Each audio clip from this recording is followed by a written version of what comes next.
Still want to get into this whole situation on sanctuary cities, which you didn't answer yesterday. So I thought let's get him back into. Joe, are you losing weight?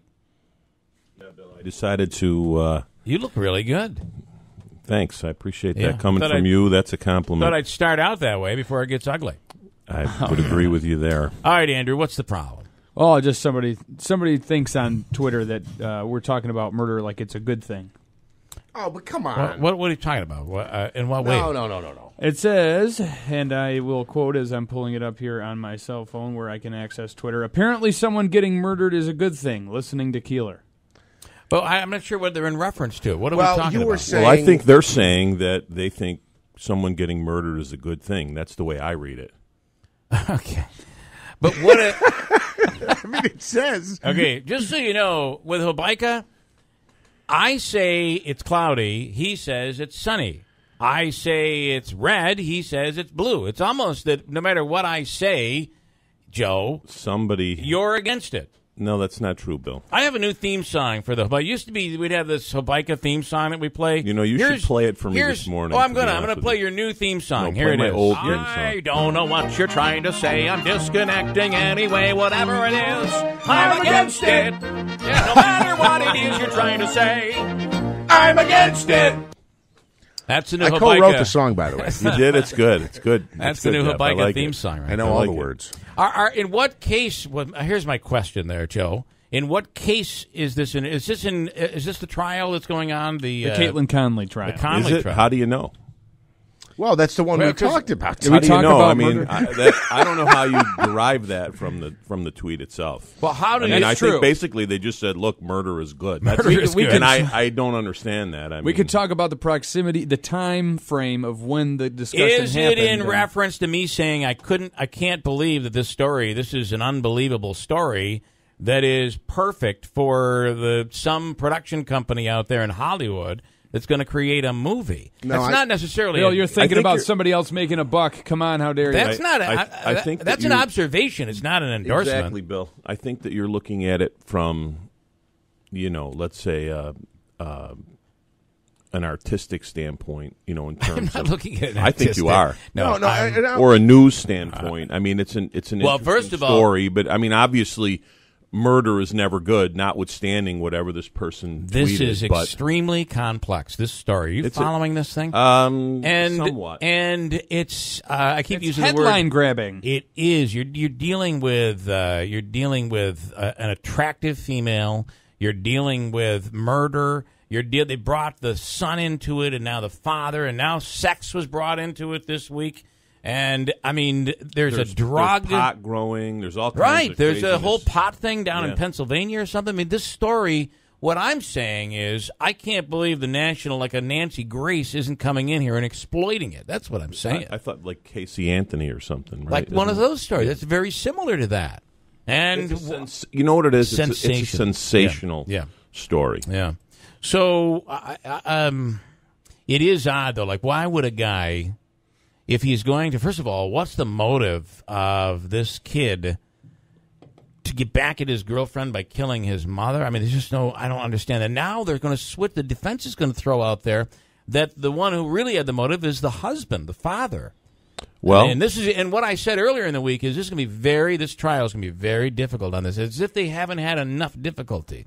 This trial is going to be very difficult on this family because a lot of crap is going to be thrown out there. Some of it is going to be true. That I think that probably is true, but it's kind of an interesting situation anyway, just from personal relationships and Joe, one thing that is the case is in the media, people who work in the media, their job is to go out and follow these stories. Correct. People who are attorneys who are working the case.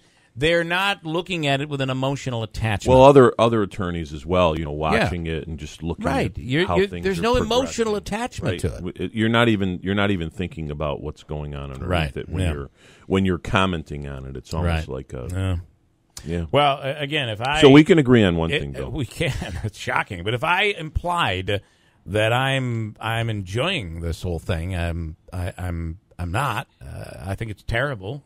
Right. It's close to home. You're rolling your eyes. Well, no, I mean, to sit there and somehow, imply or even just accuse you of Yeah, I think that's ridiculous. enjoying. I mean, that's just.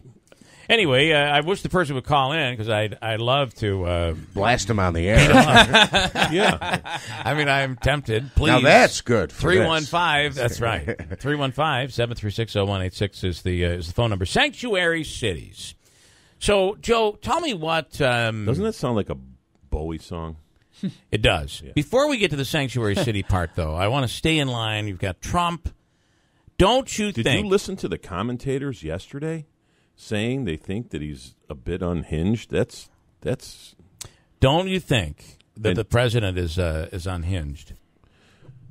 Don't you think that Hillary coming out is just the dumbest thing in the world? It what just goes is to she show you doing? She how has no social. deaf. Yes, you're right. Tone deaf. Yeah. The woman. It's inexplicable. Yeah. It really is. Yeah. I mean, she. If she doesn't understand that coming out and making these comments and you know the sour grapes of losing the election, she doesn't know done, that this man. is going to turn. It's so over. Done. She's done like dinner. Donald Trump is the president. He's living in the living in the White House and spending his time in the Oval Office sometimes, other than Florida. But the fact is, he's president. What is she doing? What was the comment? I have to tell you the truth.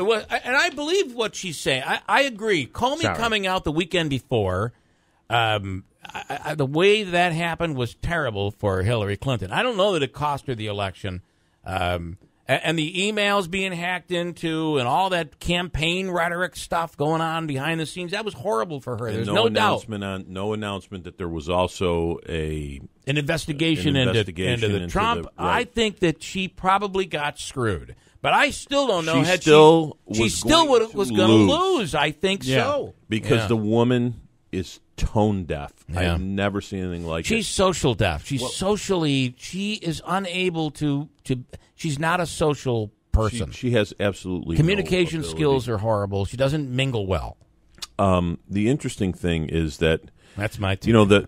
I think the election was so divisive that the winner still hasn't accepted that he's president, right? Because he's constantly referring to the electoral map. Yeah. And she hasn't accepted that he's president because she feels that she won the popular vote. Right. So, I don't understand why we have to keep vaulting back into November of 2016. Yeah, it's stupid. And why we can't get into the present. But it was very interesting listening to some of the talking heads analyzing what was going on, like Morning Joe and all these people. I mean, they're making some pretty bold statements about Trump. Yeah.